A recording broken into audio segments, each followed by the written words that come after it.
You know, it's drama. But those are the old days. Things are better now. I think it's pretty amazing when you think about it. The people used to say that being gay was wrong pretty recently. Folks used to, like most people used to say that being gay was wrong. Of course, it's not wrong to be gay. I mean, it's pretty gay, but it's not wrong. But that's what people used to say. And now nobody says that. And I think that's a positive change. I think that's a good thing. Although I do wonder if there are gay people who miss when it was wrong. Maybe there's a few who miss when it was, because wasn't it a little more fun when it was like, this is fucking crazy? Like, didn't that give it a little zhuzh, a little, I could lose my job, oh fuck. Because now they're like everybody else, which is great, and they can get married, that's terrific, but is that fun to fuck your husband at your house? Wasn't it more fun to be in an old nightclub at 4 a.m, like, I'm breaking my mother's heart? Oh, yeah. I don't know. I don't even mean just gay people. Just some people like when sex is a little fucked up, you know? Some people like when sex is a little fucked up. All right. No. All right, you want to talk about it? Should we talk about it? Yeah, all right. I don't mind talking about it. Okay. Here's what I'll give you some advice. Here's some advice that really only I can give you. Here's my advice. If you ever ask somebody, can I jerk off in front of you? Just let me finish. Let me finish what I'm saying. Fuck. Okay. If you ever ask somebody, may I jerk off in front of you? And they say yes. Just say, are you sure? That's the first part. And then if they say yes, just don't fucking do it. Just don't do it. Because look, whatever you're into, okay? Because everybody's got their thing. Whatever your thing is, I don't know. You all have your thing. I don't know what your thing is. You're so fucking lucky that I don't know what your thing is. Do you understand how lucky you are? That people don't know your fucking thing? Because everybody knows my thing. Everybody knows my fucking thing now. Obama knows my thing. Do you understand how that feels? To know that Obama was like, good Lord.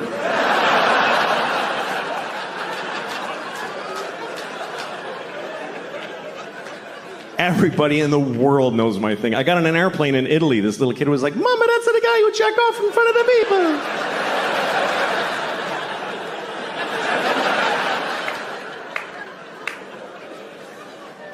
So whatever your thing is, I don't know what it is. Maybe you can't come unless you have your father on speakerphone. Whatever it is.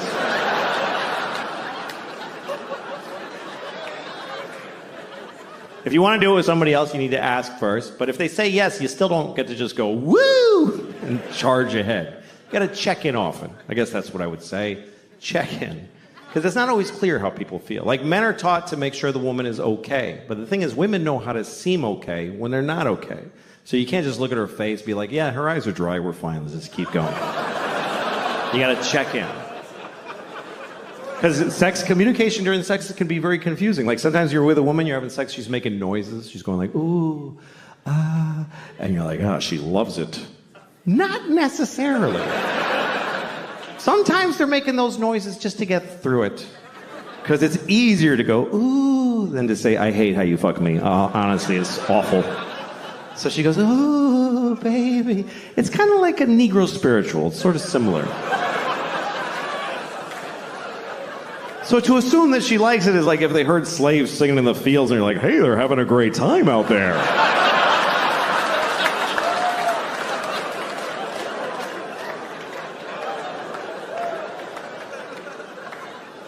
As far as my thing, I don't know what the fuck. People are like, why do you want to do it anyway? Okay, I don't know. I like jerking off. I don't like being alone. That's all I can tell you. I get lonely. Where is everyone? It's just sad. I like company. I like to share. I'm good at it, too. If you're good at juggling, you wouldn't do it alone in the dark. You would gather folks and amaze them.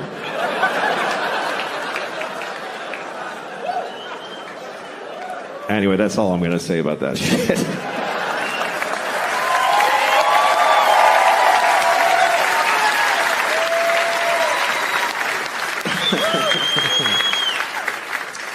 Well.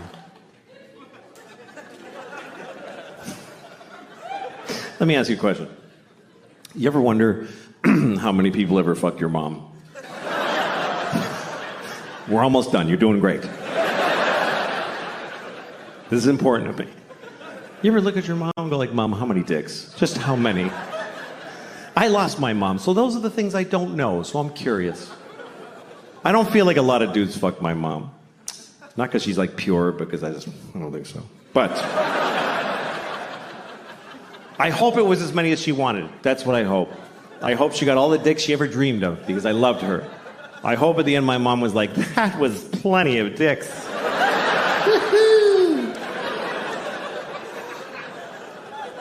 But I'll never know, because you don't know your mom. That's the truth. You don't really know your mother. You feel like you know her, but you know what she told you. She didn't tell you shit.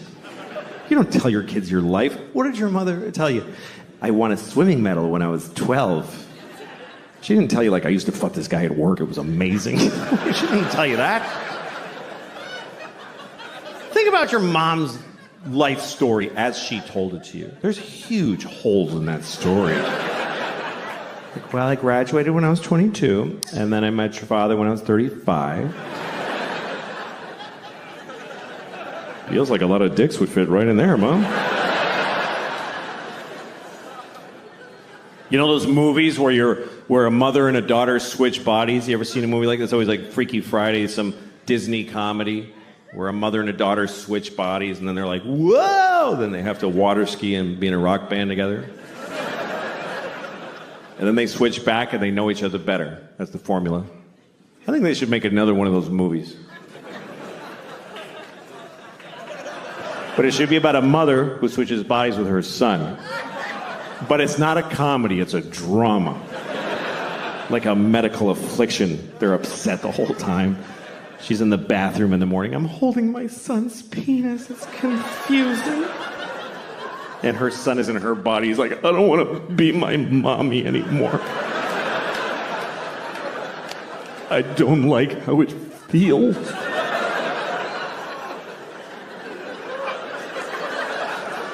And his dad comes home and he starts fucking him. Oh, God. What's happening now? I don't like this. But I don't want to say no to my dad.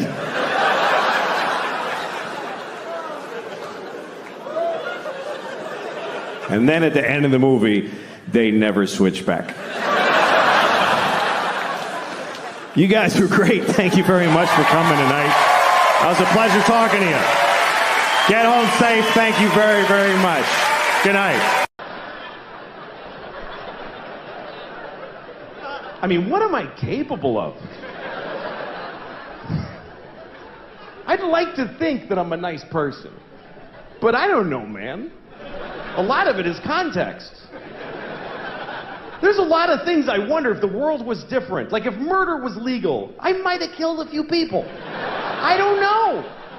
I'd love to think, oh, I would never do that. But we really need the law against murder.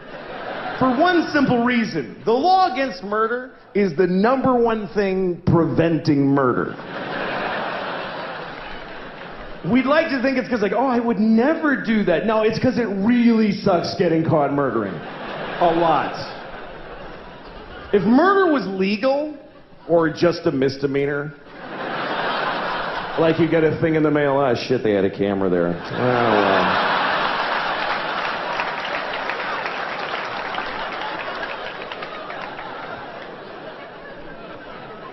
If murder was legal, there would be so much murder. Regular people would murder. Murderers would murder even more. And then really nice, sweet people would murder a few people. But nobody would murder no people. You wouldn't trust somebody who didn't murder. If murder was legal, you wouldn't like them. I never killed anybody. Okay, nice meeting you. Ugh. What a creep. I mean, not even a hooker. Live a life. What's wrong with that guy? He's like a Mormon or some shit. I hate those guys. I think he's nice. Shut up, Janet. It would just... If murder was legal, there would be a lot of murder. Children would behave very differently. Because mostly parents would be murdering their own kids. That's mostly what would happen if murder was legal. You'd be, you go to a mall, there'd be like 8 different moms in the mall just, I told you to stop it! You didn't listen to me! You'd be stepping over dead kids. It'd be like a new problem. You have to clean up your kids when you kill them, because it's gross. It's bad for the environment. If you murder your child in a public place, please use one of the red bags that are in the dispensers every 3 feet of America.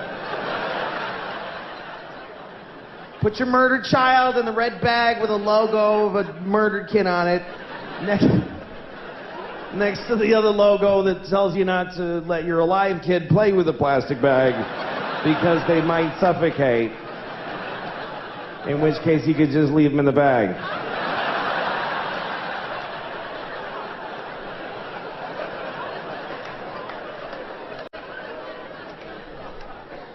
That is a whole bunch of horrible thoughts right in a row. Right in a row. That is a compressed area of bad thought.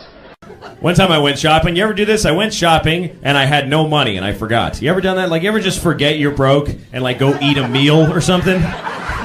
And then you realize, whoops. And I went like I went to this department store and I got like electric toothbrush and all that stuff. And the guy goes, $85? And I was like, oh, I don't have any money. And he's like, well, you don't have enough? No, I don't have any.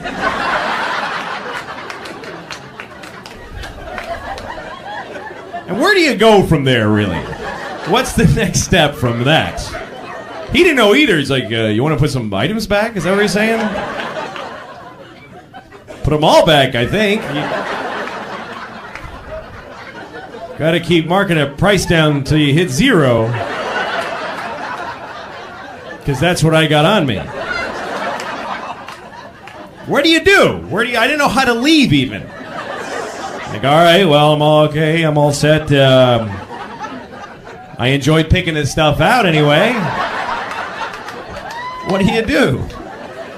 You ever been that embarrassed in front of other people that you think there's no way they're not going to hate you for the rest of their lives? But anyway, I'm glad I'm here because of you, and I want to do a good show for you. That's my job.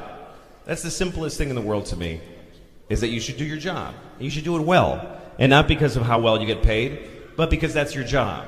I never understand people when I go to a place to get a thing and they do their job shitty out of spite for how shitty their job is. It makes no sense to me. Why wouldn't you want it? Why do you have to make my coffee sarcastically? I don't just give me carrots. Here, Your Majesty, enjoy your coffee. You know, why? Why wouldn't you want it to be? You know why? Because you're 20, you piece of shit. That's why. Because you're a 20-year-old piece of shit. I'm sorry, but I am prejudiced against everyone who's 20 years old that works at a place. Because they just think that if you just stand there and hate it, somebody will go, oh, well, then let's make you a director. That's how that works. Just if you clearly you're better than this. 20-year-olds are the worst people because that is a person who has been taking and just sucking up and absorbing fucking education and love and products and just giving nothing back. They're ripe like a big fat ripe orange on a tree and the tree's like, get the fuck out of here. Jesus, this is crazy. What? Fuck you, I don't want to go. If you're 20, I guarantee you, you never did anything for anybody. Yes, you went to Guatemala on a school trip and they told you you helped, but you didn't help at all. You were a way bigger pain in the ass than you were any help to those. They're like, I got a mudslide in my house and I got to babysit a fucking college student. Just take a picture of her with a shovel so she can put it on Facebook and leave us alone. I had such an amazing experience. Really? Did you take from them too, you motherfucker? 20-year-olds are not interesting people. They have nothing to say. Nothing has happened to you. My parents moved and I go to school. Who gives a shit? Unless you beat cancer as a child, you have nothing to say. I'm more interesting because I'm 43. That mathematically just makes me more interesting. Just because shit has happened to me. I've collected stories. When I was 35, a woman blew me, and 2 years later, she killed herself. She hung herself to death. That's an interesting story. That's worth listening to and pondering.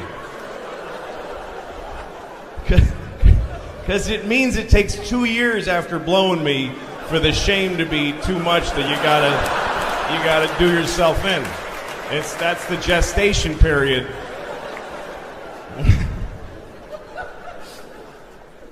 What if every woman that ever blew me died exactly 2 years later? And some detective picked up on it. And when he realizes why, he's like, well, I can't do anything. It's not illegal to have a disgusting penis. It's just a shame. Anyway. I don't like when a 20-year-old is working, because you never get attitude from the 65-year-old guy. You ever go to Best Buy and the guy selling you a DVD player is like 65? That guy is trying to get a Nobel Prize for selling DVD players. He's amazing. You never get the 65-year-old guy like, does it have Blu-ray? Well, let me read the box that you could have read. And no, he's like, well, let's find out. You need to know that.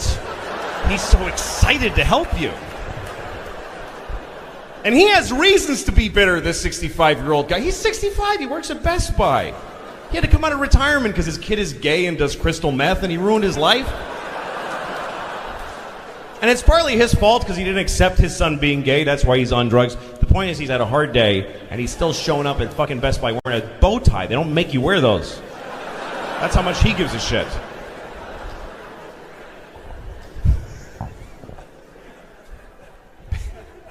I don't know, man. Younger people, okay, fine. You know, I'll wait and see. Maybe you'll be interesting. I heard that ducks have one hole. I don't know if you know that, but ducks have one hole. And they pee out of it, and they shit out of it, they get in it, and they lay eggs out of it. That has got to be one smelly, dirty hole. That hole has got to be a pretty awful place. I feel a little bad for the man duck because ducks are monogamous. I don't know if you know that, but ducks stay in their relationships forever. And by the time that duck gets to be 48, her husband must be like, dude, that shit sucks. I hate it. And then he goes and a swan or something. His wife's like, why are you for? She's got an asshole. That's why. She's got an asshole. Okay? I got a green head.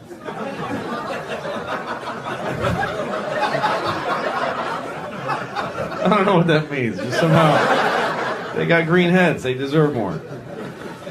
Speaking of animal-type humor that's not totally finished, I have this joke, like, animals talking to each other type joke, that I don't know how to finish it. I know what's funny about it, but I don't know how to finish it. Basically, it's about a lion who goes up to a giraffe, and he says, hey, man, did you see that dude? And the giraffe's like, what dude? And he goes, he's that dude. He lives by the river in a hut. And the giraffe goes, what does he look like? And the lion goes, he looks like this. Ah! And the giraffe's like, well, I know a dude that lives by the river, but he doesn't look like that. He goes, no, that's what he looks like. Ah! The giraffe says, I know a guy, but he looks like this. See, the lion just thinks that people look like that. The lion doesn't get that he makes a person look like that by scaring the shit out of him. He just thinks that, hey, that's that dude that's always going, ah! That's what he's like. My kids and I were having breakfast the other day, and we're listening to NPR. We always listen to NPR because we're better than you. And so we're listening to NPR at breakfast the other morning, and there's this one story where they kept using this phrase. They kept saying 9/11 deniers. They kept saying that. 9/11 deniers. And my daughter was like, what is that? And I said, well, it's a group of people that think September 11th was a conspiracy. And she said, oh, I thought they were saying 9/11 deniers.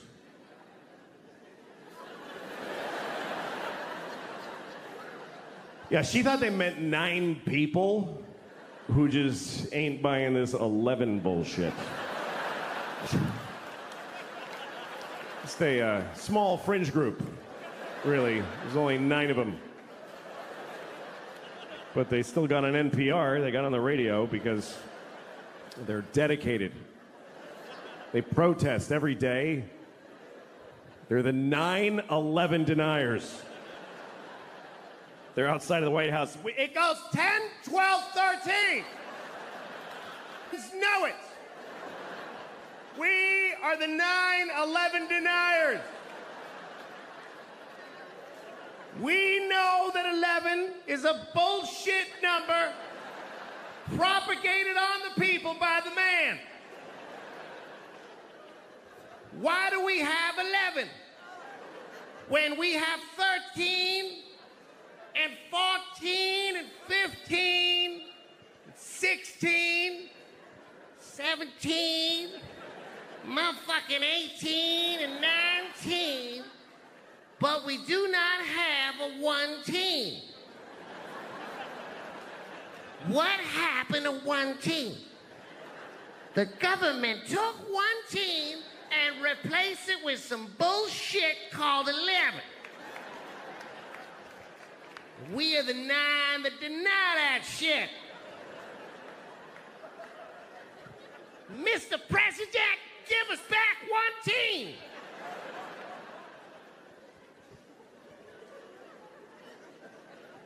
I don't mean to offend any Chinese people with a stereotype, but... That's right, I'm Chinese, motherfuckers. I lived in Shanghai. I'm Chineser than a motherfucker. I'm a chopsticks and whatnot. Ha! All right. I'm sorry. Here's the thing. Stereotypes are harmful. That's the truth. But the voices are funny. And I don't know how to reconcile those two facts. I enjoy doing the voices, but they're offensive, so I do them at home. I used to do them for my kids when they were little. They liked them. They didn't know it was a race thing. They just enjoyed, Daddy, do the friendly man. You want me to be the friendly man, little girl? We love the friendly man. He loves little white girls, too. Let's have some scrambled eggs.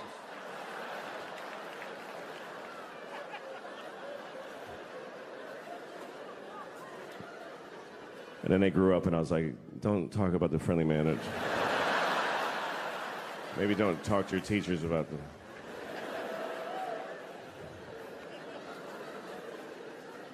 My kids go to public school in New York City, and all right, send your kids there then. Teach them that's what life is like. The teachers amaze me because I don't know. This is the worst. Here's the worst thing about this country to me is that there's no more noble profession than to be a public school teacher. It's easily. Please don't. You're not gonna like it. You're not gonna like where it's going. I don't recommend clapping at any things. You'll regret it at the end of the thing. In a democracy, there's no more noble contribution you can make than to teach in a public school. And in this country, the people that do that, they're fucking losers. They're just rock bottom fucking losers.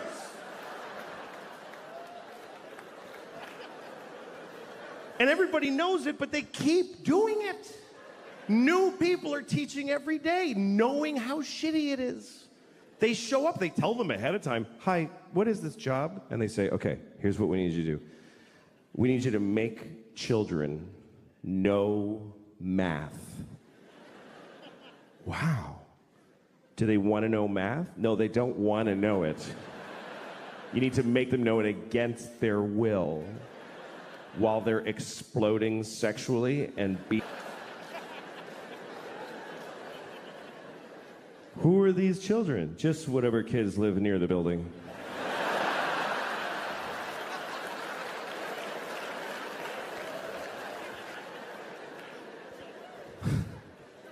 How much do I get paid? About $10 every 4 years. What if I get really good at it? What happens? Nothing. Nothing happens. Nobody notices, and you get fired, and you die alone. Okay, I'll try it for 25 years. My daughter's learning about Greek mythology, and she was asking me questions about it. She was like, Daddy, who's Achilles' mother? I said, I don't fucking know. Don't ask me that shit. I don't know who Achilles' mother is. Don't yell it out if you know it, please. It's Camp Amputees. Nobody cares what you know. She had a question about Achilles, and it was an interesting question, and I'll tell it to you. But first, the story of Achilles, real quick. Achilles was a baby. He was a Greek baby, and he didn't stay that way. But when he was a Greek baby, his mother, who was a goddess, took him into the river Styx, which is at Hades, the land of the dead, and she dipped him in the water of the river Styx because there was a magical quality to that water that it would make you impervious of any harm. You couldn't be hurt. It was like a shield, right? So she dipped him in that water to protect him. But she held him by the heel. That's the important detail. Held him by the heel, which is an awkward way to hold a baby. By the heel. Try holding a baby by the heel and dipping it in a river. You will never see that baby again. I lost the baby in the water. I was trying to wash him and he fell in the river. I'm sorry, Mr. Achilles, I lost your baby. You told me to hold him by the heel. He's asleep. Achilles' mother's a Mexican nanny. It's a lesser-known character in the Iliad. Anyway, his mother, she was able to hold on, of course, because she was a goddess. She was the goddess of grip or whatever, I don't know. And she held on, and then he was protected, except on his heel. His heel was not protected, and so that's what we call your Achilles heel, your one vulnerable place. Everybody's got their Achilles heel. Achilles' Achilles heel was his heel. Like literally.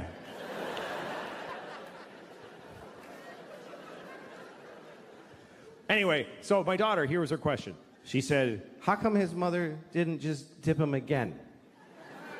She could have just dipped him one more time with the other leg in there. Did she just like you're like a sign that says one dip per goddess? Did you ever color an Easter egg? It's not that complicated. You dip it, and then you hold it differently and dip it again. Smart kid. I was proud of her. But at the same time, I thought, who the fuck are you to judge this woman? It bothered me. Because here's what the story of Achilles teaches me, is that if you're a parent, it's never enough what you do for these motherfuckers.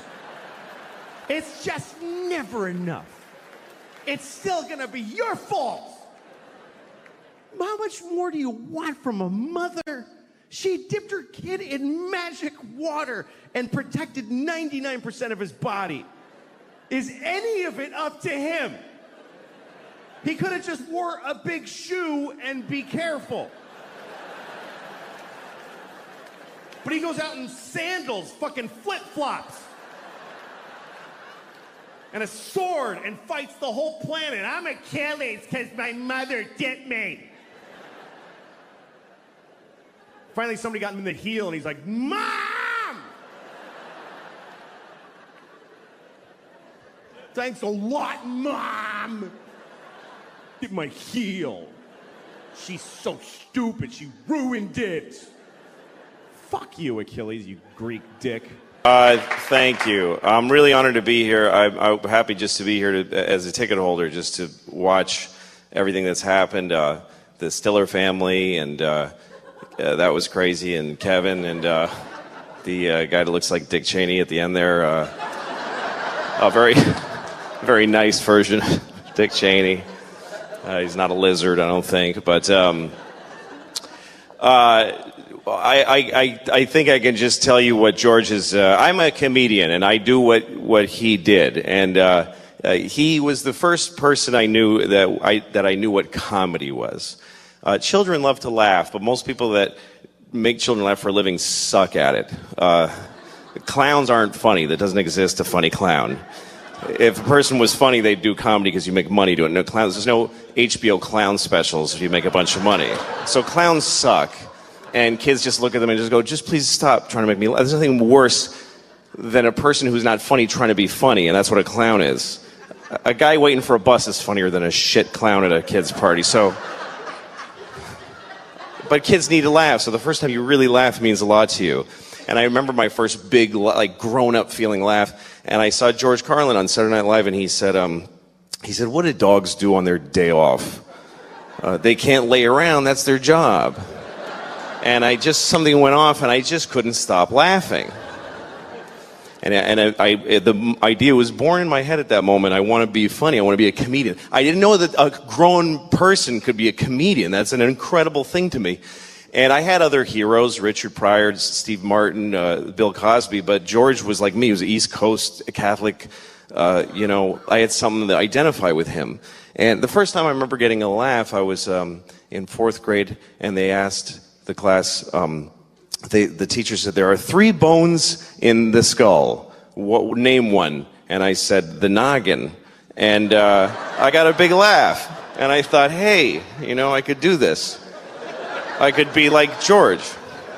So I started doing, right out of high school, started doing stand-up. Didn't go to college, didn't pursue anything else professionally, really. Started doing stand-up. First time I went on stage, I did 1.5 minutes, and I bombed. It was terrible. But I wanted it so badly that I kept trying, and I learned how to write jokes. And I just had jokes, kind of funny thoughts. And about 15 years later, I had been going in a circle that didn't take me anywhere. Nobody gave a shit who I was, and I didn't either. I honestly didn't. I used to hear my act and go, this is shit, and I hate it. But I've been doing this for 15 years. And stopping now is like getting out of prison. Like, what do you do after 15 years of stand-up comedy? How do you re-enter the workforce? So I was in a really bad place. I hated my act. I've been doing the same hour of comedy for 15 years, and it was shit, I promise you. And I was working places like Chinese restaurants. And I'd do a show in a Chinese restaurant where they don't even know there's a show going to happen. They're there to eat. And all of a sudden you'd go, hey, everybody, and people are like, I'm eating. I don't want to be forced to sit in this. So I was doing a Chinese restaurant called the Kowloon in Boston, in Saugus, Massachusetts. And I was sitting in my car after the show just feeling like, this was all a big mistake. I'm not good enough. And I felt like my jokes were a trap. And I listened to a CD of George talking about comedy and the workshopping it and talking about it seriously. And the thing that blew me away about this fellow was that he just kept putting out specials. Every year there'd be a new George Carlin special, a new George Carlin album. They just kept coming, and each one was deeper than the next. And I just thought, how can he do that? And it made me literally cry that I could never do that. I was telling the same jokes for 15 years. So I'm listening, and they ask him, how do you do all this material? And I'm like, and I hear him, and he says, well, I just decided every year I'd be working on that year's special. And I'd do the special, and then I'd just chuck out the material. And I'd start again with nothing. And I thought, that's crazy. How do you throw away? It took me 15 years to build this shitty hour. If I throw it away, I got nothing.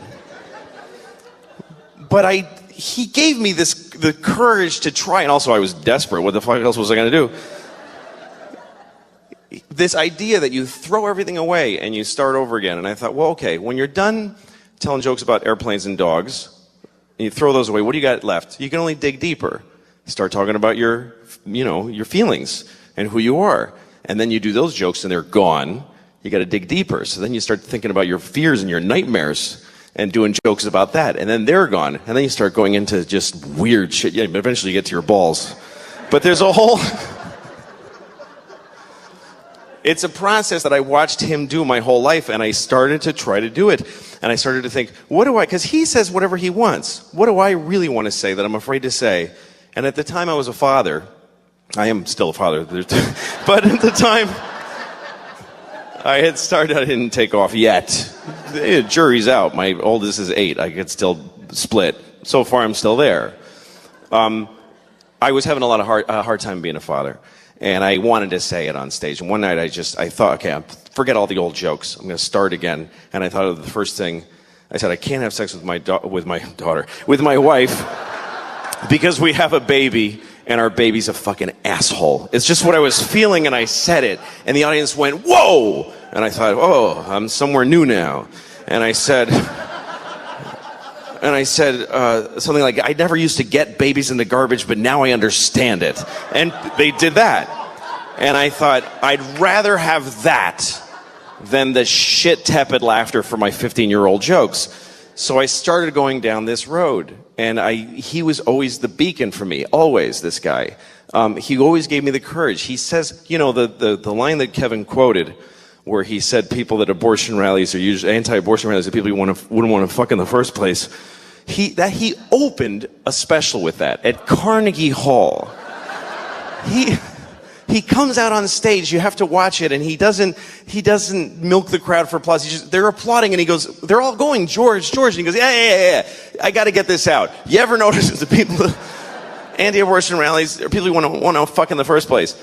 And most comedians would do a good half an hour of really sweet material and couch that joke in but he just had to get it out there. So he set that example for me, and that's the way I've done my act. And since then I've done 3 comedy specials, and I've started down the same road. It's been a massive change for me. I feel every year I've got something to work for. I'm doing exactly what he taught me to do, and on stage I feel a courage to say what I want to say because of this guy.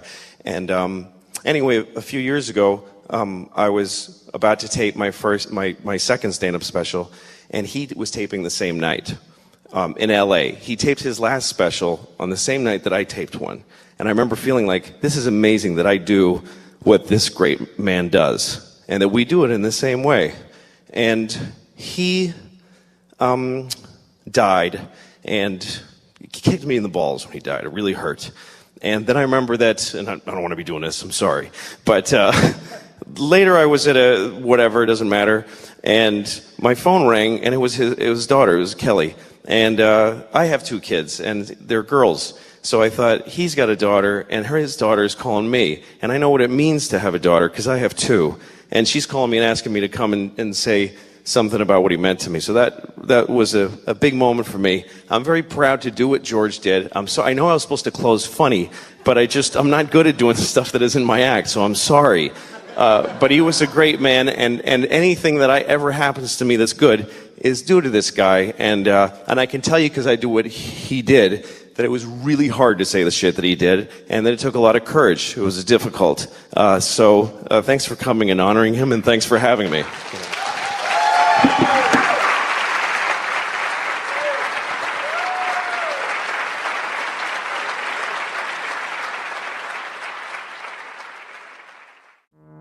Guys that are like good looking don't have any idea what it's like to live and just know that there's a whole massive section of the female population that you just don't have access to. You're just... I get so sick. When I just gross myself out. I'm always on my back, and that's for her benefit. I just don't want to make a woman see this. It's just not fair. She's so nice to let me her. There's just no way I'm going to put her through that.